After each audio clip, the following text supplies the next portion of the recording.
Assalamualaikum warahmatullahi wabarakatuh. Yang ingin saya tanyakan Ustadz, bagaimana hukumnya main Bitcoin atau main trading? Oke.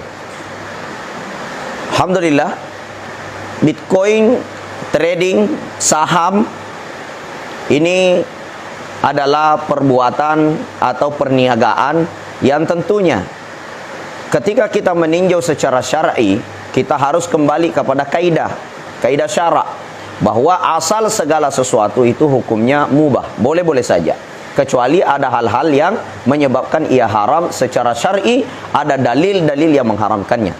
Nah, kita kembali kepada forex, Bitcoin ya.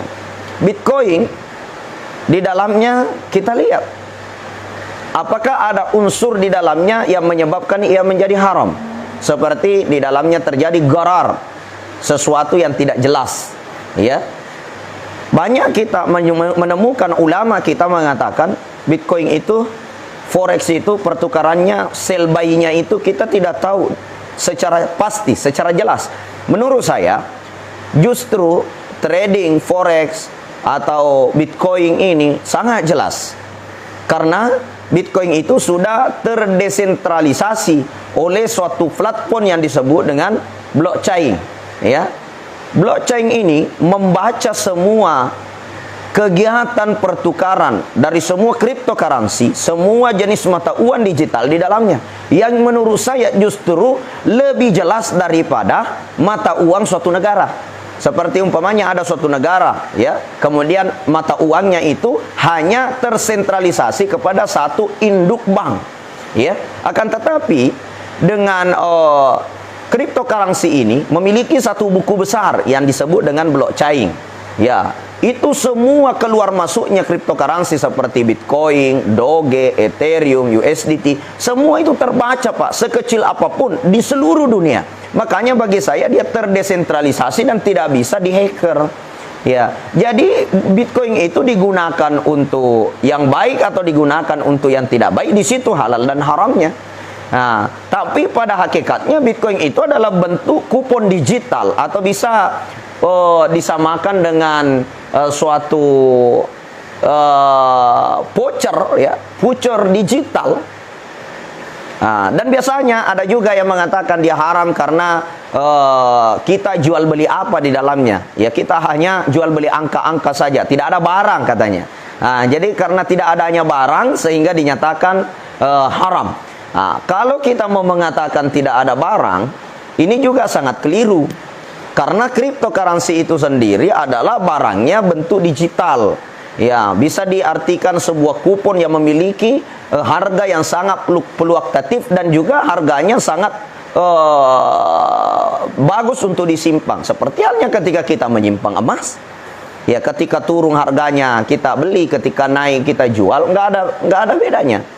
Iya. Kalaupun dikatakan mana barangnya, kok bentuk angka-angka saja, 1 Bitcoin, 2 Bitcoin hanya bentuk angka-angka. Coba kalau kita ibaratkan seperti pulsa, pulsa itu juga cuma angka-angka. Ya, ada nggak barangnya pulsa itu? Nggak ada. Dikirim ke HP hanya 10.000, nilainya 20.000, dipakai nelpon habis. Mana barangnya? Nggak ada. Dia hanya bentuk voucher, bentuk angka-angka saja, bentuk nilai saja.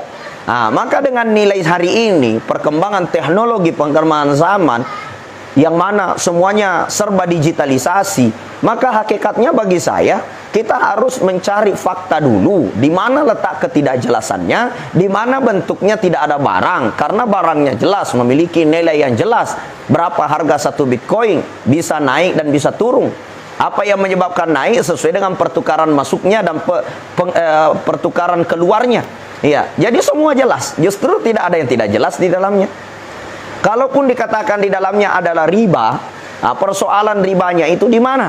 Ya, sedangkan kita hanya membeli sebuah voucher atau kita membeli sebuah aset digital yang biasa kita sebut dengan cryptocurrency, yang ada istilah Ethereum, ada namanya e-money, ada namanya USDT, macam-macam. Ada namanya Bitcoin, ada namanya Bitcoin Gold. Ketika kita beli, kemudian kita simpan aset digital ini. Kemudian pada saat harga naik kita jual, harga turun kita beli, di mana letak haramnya dan di mana letak ribanya?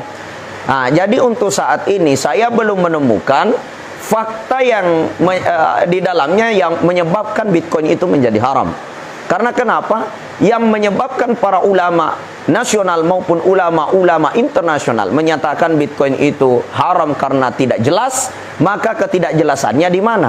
Kemudian yang kedua, yang menyatakan dia tidak ada barang, hanya bentuk angka-angka saja. Lalu bagaimana orang jual voucher listrik? Bagaimana orang yang jual voucher HP? Bagaimana dengan orang yang menjual kupon yang memiliki nilai dan harga? Seperti bank menjual sebuah kupon, kemudian dihadiahkan mobil ketika kuponnya terkumpul banyak. Padahal kupon itu bukan sebuah barang, hanya mungkin dikeringkan saja nilai-nilai kupon berbentuk angka-angka saja. Lalu begitu juga dengan aset digital ini. Itu barangnya adalah bentuk digital. Tidak ada masalah selama tidak ada pelanggar syarak di dalamnya. Kemudian bicara forex, saya melihat semua bank itu terintegritas dengan sistem saham dan forex, ya, mengikuti bagaimana perkembangan uang mata uang naik turun seperti euro, dolar, bagaimana pertukaran dari rupiah ke euro, dari euro ke dolar, dari dolar ke euro. Itu semua bank terintegrasi situ. Makanya orang semua yang menyetor uang di bank, ya, semua orang yang menggunakan bank sentral, apapun itu, maka mereka semua tergolong daripada orang-orang yang ada indikasi bersama dengan forex. Maka kalau begitu, saham dan forex juga menjadi haram, maka seluruh bank itu ikut berperilaku haram. Kenapa? Karena semua bank terintegritas dengan sistem trading. Maka dari itu bagi saya belum menemukan hal yang bisa menyebabkan forex secara mutlak itu haram, Bitcoin secara mutlak itu haram. Akan tetapi siapa yang menggunakan forex, siapa yang menggunakan Bitcoin, siapa yang menggunakan trading itu, entah trading itu digunakan dengan trading cara syar'i, ya, dengan sistem bagi hasil mudharabah yang syar'i, atau dengan cara ribawi.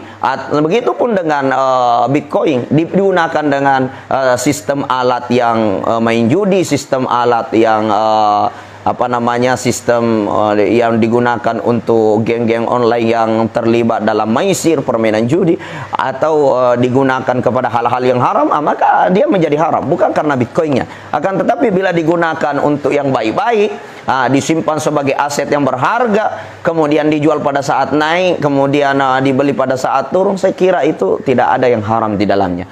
Maka dari itu mudah-mudahan Allah melindungi kita semua dari perkara yang haram, dan Allah Subhanahu wa taala memberikan kita petunjuk sehingga kita tetap berada dalam hidayah, jalan yang lurus, dan kita tetap akan menjadi orang-orang yang diselamatkan dunia dan akhirat, radiyatan mardiyah, ridho dan diridhoi oleh Allah Subhanahu wa taala. Hadanallah wa iyyakum ila sabilis salam. Wabillahi taufiq was sa'adah. Assalamualaikum warahmatullahi wabarakatuh.